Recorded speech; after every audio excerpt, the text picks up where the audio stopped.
E aí pessoal, estamos aqui para mais um vídeo do canal e hoje a gente vai estar fazendo a continuação do primeiro vídeo que foi sobre crenças limitantes. Hoje é a parte 2 e como a gente havia prometido vai ser algo mais prático pra gente fazer, pra gente se falar aqui. A gente vai falar sobre como identificar as crenças limitantes e também como solucionar, como superar essas crenças limitantes. Então vamos lá. Como identificar, como saber se eu sou alguém que tem crenças que ficam me limitando, crenças limitantes? Bom, eu vou falar algumas frases agora e você vai fazer uma análise aí, você vai ter que reconhecer se você de fato tem essas frases presentes aí no seu dia a dia. Vamos trazer como desafio da semana, né? Isso, fala aí, fala o desafio da semana. Vamos trazer como desafio da semana. O Lucas vai citar algumas frases, minha voz falhou um pouquinho, e vocês vão começar a identificar. Durante a semana você analisar, vamos ver se essas frases fazem parte do seu vocabulário do dia a dia, se faz parte dos seus pensamentos, para poder vocês se analisarem assim, sabe? Isso. E depois vocês deixam aqui no comentário pra gente como que foi. Você vai fazendo essa análise aí pra saber se vocês identificaram essas crenças. Exatamente. Frases do tipo, eu não posso porque eu não consigo. Mesmo que eu tente, não vai dar certo. Não importa se eu tô tentando aprender isso, eu não tenho essa capacidade para aprender. Não dá porque eu não tenho a capacidade suficiente para realizar tal coisa. Se esse tipo de frase ou qualquer outra coisa derivada dessa frase faz parte do seu dia a dia, frases que limitam aquilo que você poderia estar fazendo, então deixa eu te contar um segredo que não vai ser muito legal, mas ao mesmo tempo faz parte do processo de cura, é que você é alguém que tem crenças limitantes. Pessoas que têm crenças limitantes são pessoas que elas são um pouco negativas a respeito de si próprias. Porque uma coisa que a gente precisa entender sobre as crenças limitantes é que é muito fácil você reconhecer isso nos outros. Agora, em você não. Por quê? Se Fran chega e falar, eu não consigo porque eu não sou capaz, o que eu vou virar e vou falar assim? Para de ser boba, você aí cheio de habilidade, você é capaz, olha só pelo aquilo que você já passou até chegar aqui, você com certeza consegue. Agora, quando eu digo isso, é diferente, porque quem está sentindo que não consegue e que não é capaz, sou eu. Então, frequentemente eu digo, não vai dar porque eu não consigo, porque mesmo que eu tente, não vai dar certo, vai dar errado, e todos esses tipos de frases e qualquer outra a mais são frases que demonstram que você é uma pessoa que tem... frases também negativas em relação a sentimentos quanto pessoa. Exatamente. Por exemplo, eu sou casada e eu fico assim... Mas eu passei por relacionamentos antes do meu casamento que foram falhos, é um exemplo. E eu vou começar a falar o seguinte... se meu marido se distanciar um pouco de mim, eu já vou falar assim... Pô, será que ele tá fazendo o que aquelas outras pessoas fizeram comigo? Então, assim, vai gerar esse medo. E isso também te paralisa. Às vezes até de você se desenvolver num relacionamento. E é como a Fran numa falou. amizade, em tudo acontece. É como a Fran falou, acho que no primeiro vídeo, né? Que as crenças limitantes, elas podem vir de duas formas. De uma forma exterior, ou seja, alguém disse uma palavra negativa para sua vida e você foi crescendo com aquilo. Por exemplo, eu viro pra Fran e falo assim, Fran, inglês não é pra você. Isso não é pra você. Aí ela vai passando um tempo, anos depois, meses depois, ela ganha uma oportunidade de fazer um curso de inglês. Não vou fazer. Ela não vai fazer. Por quê? Porque ela tomou como verdade uma crença limitante que alguém fez ela acreditar. Ou seja, veio de uma forma exterior. Se você é alguém que é assim, que você foi uma pessoa que talvez na sua infância, ou até mesmo hoje em dia, você recebe muito desse tipo de palavras negativas, palavras essas críticas destrutivas, né? Exatamente. Destrutivas. E que te impedem, né, de fazer coisas, então você é alguém que tomou como verdade crenças limitantes que alguém impôs sobre você. E da mesma forma tem aqueles da qual você mesmo cria, como a gente já falou aqui algumas coisas, né? Como a Fran falou aqui agora, passou por um relacionamento ruim, aí vai para um relacionamento que é bom, mas a pessoa já fica com aquela... Eu consigo só visualizar os pontos negativos e não os positivos. Exatamente. Então, que não se esquece disso, tá? Faz o desafio de todas essas frases, Todos esses exemplos que a gente deu aqui, vai analisando durante a sua semana para ver se você não é alguém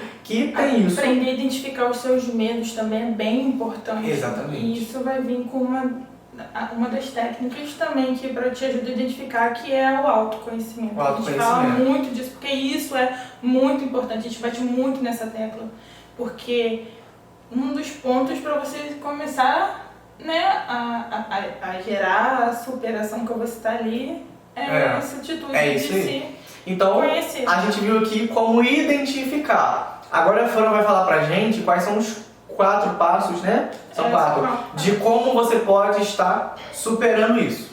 Então, como eu estava falando aqui agora, que a gente bate muito na tecla do autoconhecimento, né? Quando você se autoconhece, você consegue se identificar. Só que do que adianta eu identificar e não correr atrás de uma mudança, né, para isso? Mas vamos lá. O primeiro passo, quando você identifica que tem uma crença limitante, na verdade esse já é o primeiro passo, que é você identificar, é você ter consciência, né? Então, o primeiro passo é reconhecer. O primeiro passo é o reconhecer, né? A gente reconhecer que a gente tem essa crença limitante, que a gente precisa superar ela. O segundo passo é a gente aceitar. Eu preciso aceitar que eu tenho um problema e que eu preciso resolver. É aquela frase, o primeiro passo para a mudança é reconhecer que precisa de mudança. E você precisa de ajuda. E aceitar, né? Então, o que acontece? Essa aceitação, ela vem depois que você tem consciência. Por quê? Não adianta eu ter consciência, reconhecer que eu tenho um problema, mas eu falar que a causa do meu problema é Lucas. Não aceitar que vem de você. Não aceitar. Por que a gente fala em questão de ficar jogando culpa, às vezes, para os outros, ou pondo culpa nos nossos pais? Nunca aceitar que a gente tem um ponto de erro ali, que a gente teria como ter quebrado eles. Lógico que não é todo mundo que tem a inteligência emocional, o hábito de se autoanalisar, mas por que a gente fala sobre isso? Porque geralmente quem alimenta o medo é a gente. Então, quando eu aceito que eu necessito de ajuda, que eu preciso passar por aquele processo, eu estou reconhecendo que eu preciso mudar. Não é Lucas que precisa mudar para que a crença saia de mim. Eu necessito mudar e não me permitir ser alimentada pelas palavras negativas que ele joga para mim. Ou dele passar a crença dele para mim. Eu tenho que aprender a filtrar aquilo que a minha mente absorve. Isso é um ponto. O terceiro ponto que a gente vai falar... Que é muito importante.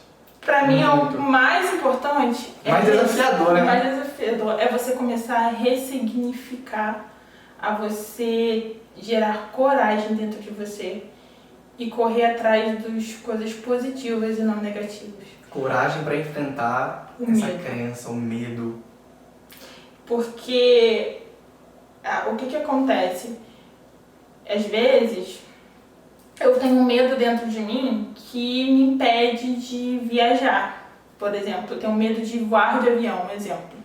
Então eu nunca vou conseguir sair do meu país, porque eu tenho que entrar dentro de um avião, então eu tenho que quebrar. É um exemplo de ação de coragem. E é a mesma coisa quando eu quero alcançar um objetivo. Eu tenho um objetivo, mas para eu chegar nele, eu preciso correr atrás dele. Porque a partir do momento que eu consigo só alimentar o lado negativo das coisas, eu nunca vou sair do lugar. É verdade. A gente tem sempre que subir um degrau. Então, esses 3 primeiros pilares, eles são essenciais para você chegar no só acrescentando uma coisa, que a coragem para você vencer isso também vem em formato de coragem de pedir ajuda. Porque uma das dificuldades das pessoas que nós temos é de pedir ajuda, né, para as pessoas. Tem muita gente que tem dificuldade de fazer isso. Não é nem a gente estava até conversando, você falou sobre, não é questão de ser fracassado. Não é sinônimo de fraqueza. É isso daí, você não é um fracassado porque você está pedindo ajuda. Pelo contrário, é um ato de muita coragem você reconhecer que você precisa de ajuda. E você pedir essa ajuda é um ato de coragem, assim, grandioso. Porque eu vou falar a verdade, ninguém tem coragem. Todo mundo tem aquela pontinha de orgulho, entendeu? Então, esse é o terceiro pilar, assim, que é a ressignificação, é gerar a coragem dentro de você para você poder correr atrás. E quando você segue esses 3 primeiros, você vai para o quarto prontamente, que é quando você gera a transformação. Quando você vê que você alcançou pequenos objetivos, né? E você vê que aquilo ali está gerando transformação. E quando você vê, você já está no seu objetivo maior. Que é então, o processo de transformação, ele vai ser um pouco mais demorado, mas ele é muito satisfatório. E você só... libertador. Exatamente. Viver você vai se libertar. Então, é muito importante a gente falar que não adianta pular processo. Não adianta pular etapa. Porque pensa comigo, os 4 pontos que o Fran falou aqui é reconhecer, aceitar, ter coragem e ressignificar e ser transformado. Se você não reconhece que você tem crenças limitantes, automaticamente... Você não aceita. E se você não aceita... Você não vai criar coragem. Se não tem coragem, não tem transformação. Porque como que você vai gerar coragem por algo que você nem reconheceu, tipo, nem vi? Então você vai continuar naquela mesma, num estado de negação, você vai ficar sofrendo, naquela mas você sempre... russa de emoções, você vai ter sempre essa vida infeliz. E sempre, como o Fran falou, colocando a culpa nos outros. E não reconhecendo que o erro provavelmente está em você, pra você buscar mudança. Vamos falar, né? Pra que ficar alimentando medo? Assim, isso vale pra mim, pra Lucas, vale pra, né, todo mundo no modo geral, porque todos nós temos crenças limitantes. Todos nós temos, nem que seja umazinha, a gente tem uma crença, um pensamento negativo sobre em relação a alguma coisa que a gente quer fazer, aquele medo. Mas a gente tem que saber enfrentar esse medo, né? E a gente enfrenta o medo com coragem. É isso aí. Então, o ponto-chave é esse. É isso aí, gente. E então... só mais um detalhe. Para ajudar mais ainda, a gente tem que buscar a inteligência emocional. E a inteligência emocional é necessário que você tenha um acompanhamento. Seja de uma mentoria, um coach, um psicólogo, principalmente o psicólogo e o psicanalista, tá? Enfatizando assim, porque eles estudam mais profundamente ainda essa área. Tipo assim, e não que não seja importante você ir e de fato estar investindo ali, mas para aqueles... Na verdade, se você quer ter inteligência emocional, você consegue, porque quantos vídeos de conteúdo, de qualidade estão disponíveis no YouTube? Busca isso, não necessariamente você precisa fazer uma terapia individual, mas existem terapias online, assim, com um grupo de pessoas que você aprende nossa, muito bom, né? É muito legal. Muito bom mesmo. Entendeu? Vale a pena que acrescenta para sua inteligência emocional. Entenda uma coisa, a gente tem que, sim, ter inteligência acerca de quase tudo, né? De praticamente tudo. A gente tem que crescer cada vez mais. Mas uma área que está sendo negligenciada e que está causando problema na vida de muitas pessoas é a falta da inteligência emocional. Não saber controlar o que se passa aqui dentro. E isso que está pegando muita gente. Então, pessoal, esse foi o vídeo de hoje. A gente espera que você tenha gostado desse vídeo, né? Façam um desafio. Façam um desafio, que vocês possam estar curtindo esse vídeo aqui, comentando também e compartilhando com as pessoas que talvez você consiga identificar que são pessoas que constantemente ficam se limitando. E também a gente vai deixar aqui uma pergunta para vocês, caso vocês tenham interesse em responder. Se vocês gostaram desse tipo de vídeo dividido em parte 1 e parte 2, porque se vocês gostaram, a gente pode estar futuramente trazendo conteúdos assim, porque a gente pode... Deixem ideias também nos comentários de vídeos, ideias de vídeos, conteúdos que vocês têm dúvida, que a gente pode estar fazendo um trabalho de pesquisar e trazer aqui para vocês de fontes, obviamente, confiáveis. Então é isso, pessoal, até o próximo vídeo. Tchau, tchau.